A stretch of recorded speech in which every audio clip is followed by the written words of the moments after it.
We need to talk about injury prevention for musicians. I know you know this is important, but do you really? Because I certainly didn't, and I had to pay the price for it. We got to take care of ourselves because it's the only instrument we have, and if we lose it, if we damage it, then there might be no return in some cases. So I went down my contact list and I couldn't find a single person that hasn't dealt with some kind of injury that has affected their work as a musician. Even though this is true, this topic isn't given nearly as much attention as it's needed. I wish that someone had taught me that the wrist was actually here and not here, and that's where it folds, you know, when you just lay down your hand. This is such basic stuff. I couldn't believe that this wasn't integrated. I didn't know this until you told me. Yeah. Today I'm going to talk about 5 things I learned the hard way while dealing with various injuries over the years. I've invited osteopath Alexandre Savard for this video to help cover really important information that all musicians should be aware of. He's one of the only physical therapists I've met and worked with that also has a background as a professional pianist and has also played a decent amount of violin. This distinction is huge. Alex just started a great YouTube channel dedicated to health for musicians. I've learned so much from him in the recent months, and I'm really excited to share this information with you all. Disclaimer, this video is for entertainment purposes only and is not a substitute for professional medical advice. I'm sharing my personal experiences, which may not apply to everyone. Always consult a qualified professional and verify information before making decisions about your health or well-being. Number 1, take every hint of an injury very seriously. I learned the hard way that if you address the problem early on, even when you don't think that it's really an injury yet, recovery will be at least 10 times faster than if you wait. I've had a pretty bad wrist injury before and also several shoulder injuries.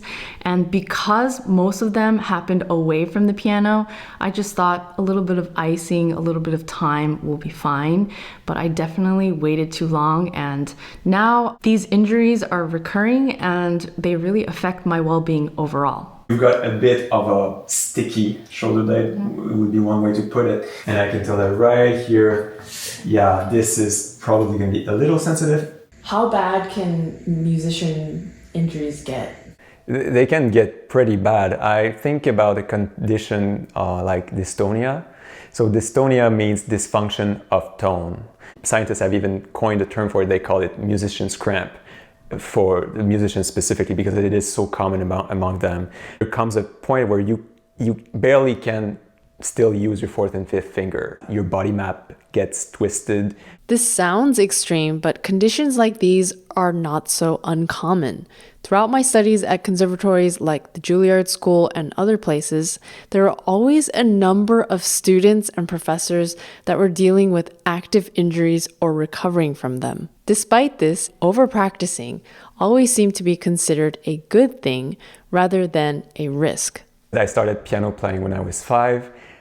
Played all the way. When I was 20 years old, I decided to take a complete year off to only focus on piano practice. So I would practice 8, 9, 10 hours a day. I was very motivated. And at the same time, as I was doing that, there was a little voice in my head saying, you know, if you practice that much, there's a higher risk that you get injured. So maybe you should get some information on this. So I ordered a book from Amazon called What Every Pianist Needs to Know About the Body. I was thunderstruck by what I was reading. I was thinking, I've had so many piano teachers. Like I had 10 piano teachers up to that point, easily. And none of them had ever told me anything about any anatomy, biomechanics, injury. It was nothing. It was a vacuum. But this makes so much sense. This is it. This is the way I think we should go about teaching technique. We should go from the anatomy, the biomechanics, and say, here's what you can and can't do. Our first instrument is our body. We need to know how to tune it. So now the next point. Practice intense self-observation on a daily basis. I didn't realize how out of touch I am with daily habits. And right now, I'm not talking about the big ones like sleep, exercise, food, posture. I realize that I have these little habits that I do throughout the day that add up and either create injuries or make injuries worse. For example, I realized when sitting at the computer, I twist in odd ways and I'll stay there for a long time. I also clench my left hand throughout the day, especially when I'm stressed. And at the piano, I realized that I collapse my knuckles at random points for really no reason. Think about all the ways that you can depress a key on a keyboard, for instance. I could flex the last digit, this one or this one. I could flex the wrist. I can lower the elbow, the shoulder. All of these are available tools to get to this point of activating a key. We have to distribute the load of all of the actions that we do among the different joints. You wouldn't want someone doing something like this at the keyboard, right? You want him to open up their elbow. Use your shoulder. Actually, this is a shoulder abduction, right, that we're using here. We have to distribute the motions through the joints in a way that allows all of the joints to maintain what we could call neutral angles.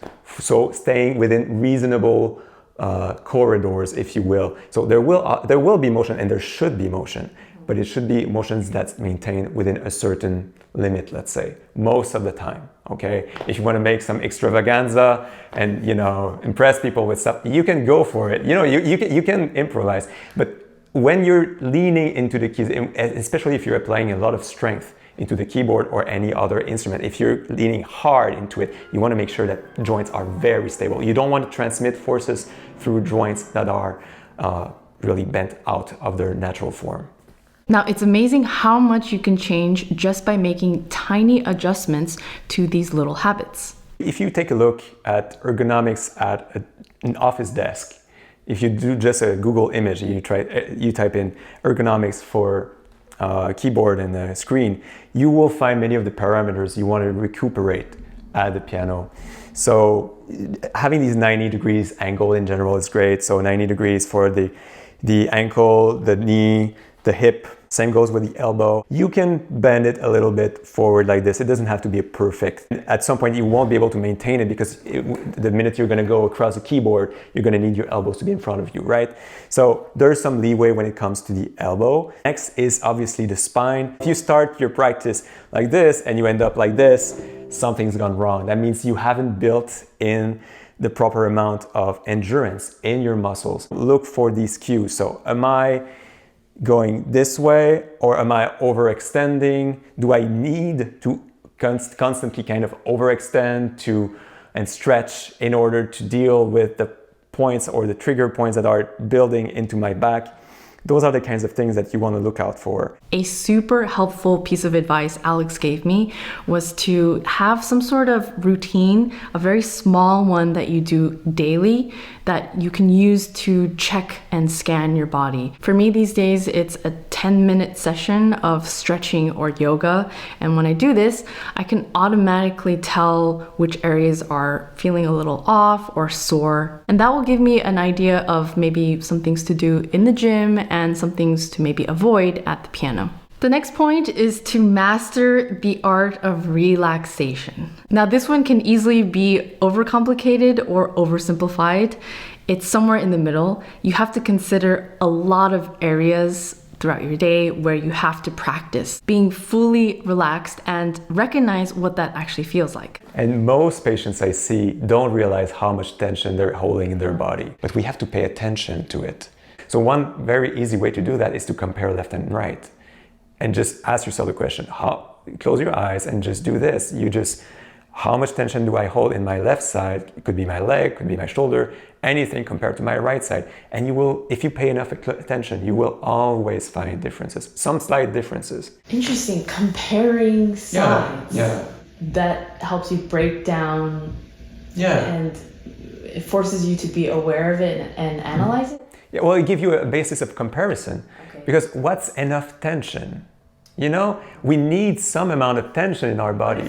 So some of this relates to my last point, but I got so used to the feeling of holding tension in my body for a while that I got really out of touch with what it feels like to just let go.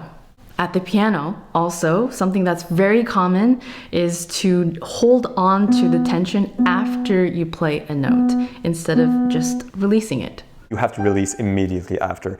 I shouldn't be able to feel anything hard once the finger is depressed into the keyboard. So yeah, so once you've done this, then this should be soft.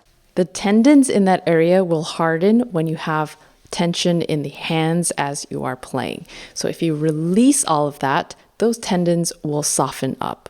One really cool exercise one of my teachers, David Louis, showed me a while ago was to hold out your arms and imagine that you're carrying two heavy buckets on each side that are attached to a piece of string.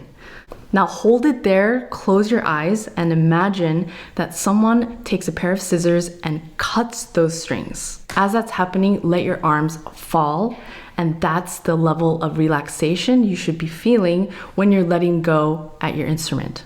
The next point is very boring, but it has to be said, and that is that prevention is key. This will be a reminder to you and myself that the basics will always be very important. And you have heard of this too many times and have reminded yourself too many times, but here is another reminder. Proper rest and exercise seem to be the most effective ways to prevent injuries and also help with recovery. One thing I've been learning recently is the importance of resistance training. Musicians, particularly musicians, tend to kind of run away from resistance training because they have this fear in their mind that it might interfere with their instrument practice, their instrument playing. That if you develop bigger muscles, then that's some way going to interfere with your agility or your skill at your instrument. And really, I'll say that this is mostly a myth. Absolutely mostly a myth. So everybody is different, but a general guideline that Alex recommends is 2 to 3 sessions of 20 minutes of resistance training per week. Get started with that and adjust as necessary. This is more or less what I'm currently following, and I also like to include a session of swimming per week, a little bit of jump roping or slow jogging, as well as plenty of stretching. If you play an asymmetrical instrument like violin, viola, even double bass, definitely an asymmetrical instrument because of the way you're carrying things, you're going to have to compensate even more probably. So guitar is one where I would definitely recommend people to get even fitter than the rest of us, basically. Now, throughout all of my injuries, I've seen so many different types of physical therapists, and I've always been told first to rest. And this is the golden piece of advice, and I think it applies in most cases, but it's also very tricky. That's because this advice relies on your ability to know how much rest is the ideal amount, because at some point you have to return back to your instrument. Life moves on. A lot of musicians cannot even afford to take true time off. I think all of this is especially tough for touring musicians because not only are you performing so frequently, you're also traveling, which is hard on the body. You're carrying heavy luggage, equipment. So I just want to acknowledge that it's tough and I don't have clear answers nor solid advice. I'm not a touring musician myself, but I do want to say, please err on the side of prioritizing your health because again, I really want to emphasize that this is the way to prioritize your work in the long term. Speaking of touring, however, I will be performing soon in various locations. The first one is in Singapore on May 6th. So if you're in the area, consider coming. Like I said, I don't tour often, so this is a special occasion. So I hope to see you there. Now, point number 5, and if there's anything to take away from this video, it's this, and that is to become your own expert. It's not enough just to rely on a professional who gives you advice. Different types of specialists and medical professionals are expertly trained to diagnose and treat your injuries.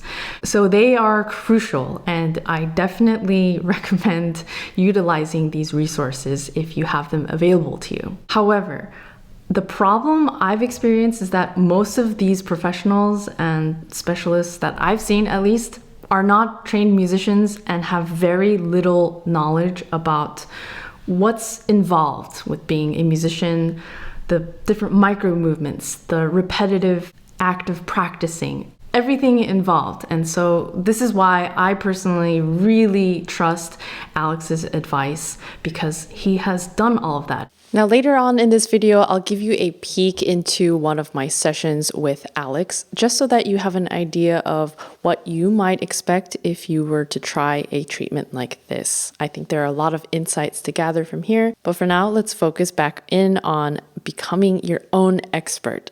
A simple place to start in becoming your own expert is to learn about the mechanisms of the body.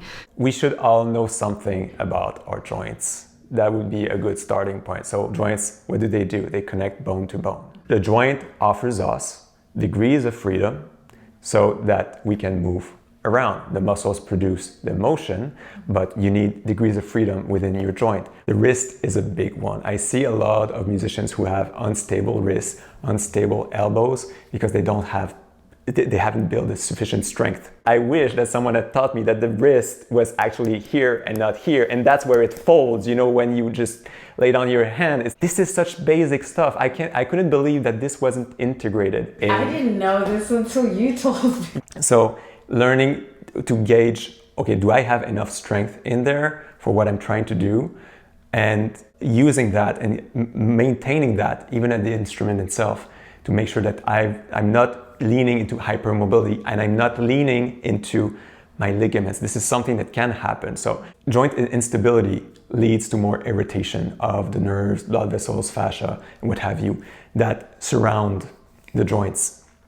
We can stabilize joints by leaning into the end range of motions of our joints. So if I press the keyboard and I go something like this, and I do something like this, I'm transferring a load on my wrist directly, and I'm transferring it through the ligaments. I'm really pushing into the ligaments, but those are passive structures. We should lean on our muscles, not on something like ligaments. See, I'm gonna need to maintain stability in my wrist, and that's gonna be a big part of it. Maintaining the proper amount of tension here and not letting the wrist go like this or bend like this, it's gonna be a big part of it. The wrist is gonna be maintained in this angle, but then the elbow will have to participate. So my elbow will, I won't let it go like this or completely inside. It's gonna also have to be maintained within reasonable space. And doing that will imply some of the musculature above the arm. So you're gonna get some of the rotator cuff in there, the pectoralis major muscle in there, in order to stabilize that joint. And that's what those upper body muscles are supposed to do. They're really supposed to maintain decent angle. When you play the piano, you don't use all of that big range of motion. But in order for you to be able to maximally use with maximum strength and control that range of motion at the piano, the full range of motion should be available. So the big range of motion feeds into the part range of motion. So it's a lot about this mind-muscle connection and the maintaining of the proper angles. Now, what I'm going to mention is a huge topic. I'm not going to be able to cover much in this video, but the mind-body connection is extremely important. A lot of pain is not so straightforward. It's not always physical. Sometimes it stems from your mental state or your psychology. For the purposes of this video, I think it's worth mentioning that this is an area to be explored, because as you are clearing some of the stress and tension psychologically, things in your physical body will also change. And I say this from personal experience. I wasn't able to figure out certain pain in my body, and just from my personal anecdotal experience, a lot of that was tied to mental stress. I lost my father last year after many years of dementia and stress in the family. And without going into so many details, it was a tough time for me. So I guess the main caveat there is to pay attention to stress in your life, because that causes tension, tension causes pain, sometimes pain causes more stress, which causes more pain, and it's this vicious cycle.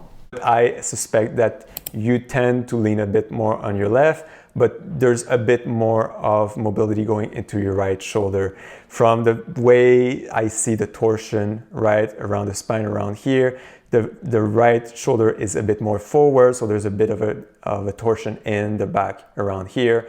It's impossible to predict, for example, exactly where the pain is going to be from just looking at a picture, but it still gives me a lot of information about where I'm going to start placing my hand. In your case, the right shoulder blade is going to be a very interesting point because I get the sense that the arm is a bit too loose, for instance, so I'm going to be looking over there. So as we will get a bit more of that mobility, you will gain a bit more of that horizontal extension right here. Right now this is a little limited, but as we work on this, you will gain a bit more of a range of motion here. It will become more easy.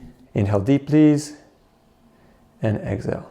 This side. The left one hurts now. Yeah, when I do this. So we woke up some nerves. We've woken up some of the nerves, perhaps on the left side too, as we were working on this. So I'll try to balance out the right and left side now. But this feels very comfortable. Good.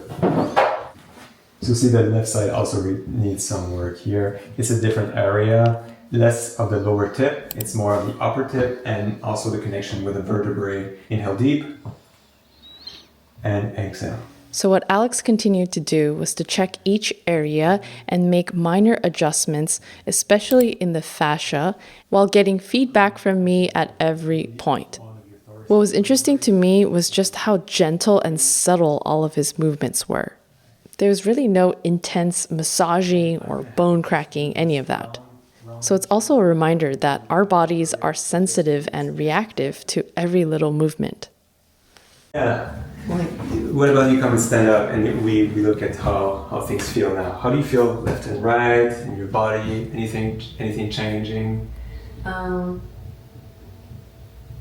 feel like I'm grounded? Falling. Yeah. Okay. So we've released a lot of things, and now your body is like, oh, this is a lot of work.